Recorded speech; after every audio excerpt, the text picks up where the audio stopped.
Il-Prim Ministru mill-kliem irrid jgħaddi għall-fatti u tajjeb li wieħed jirrikonoxxi li l-prezz tal-proprjetà hija dejjem jola, iżda l-problema ma tistax tissolva biss bil-kliem.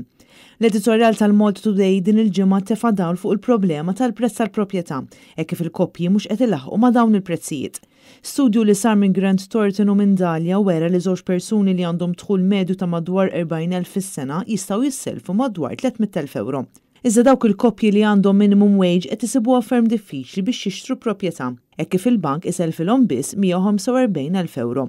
U l-problema tkompli tikber meta persuna weħda li għandha dħul ta' madwar 21,000 euro tkun trid tixtri proprjetà għax ma tkunx tista' tissellef flus biżżejjed biex tixtri proprjetà bi prezz medju. Dal-istudju wera li l-prezz medju ta' proprjetà finix f'pajjiżna huwa ta' 259,000 euro, iżda dan ivarja skont il-lokalitajiet.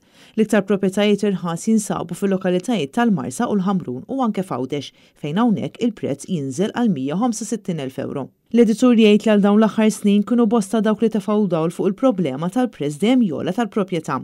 L-editorjal jagħmel referenza għal dak li qal il-Prim Ministru Robert Abela fejn propona miżuri sabiex jgħinu lil dawn il-koppji, iżda mhux lil kulħadd.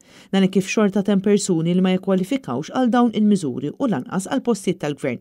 Għalhekk l-editur jappella lill-gvern biex mill-kliem jgħaddi għal fatti u verament jieħu azzjonijiet konkreti fosthom li joħloq units tal-housing bi prezz ridott u li jkunu jistgħu jinxtraw mill-first time buyers, azzjoni li trid issir illum qabel għada għax hija xi ħaġa li tieħu żmien sabiex titwettaq.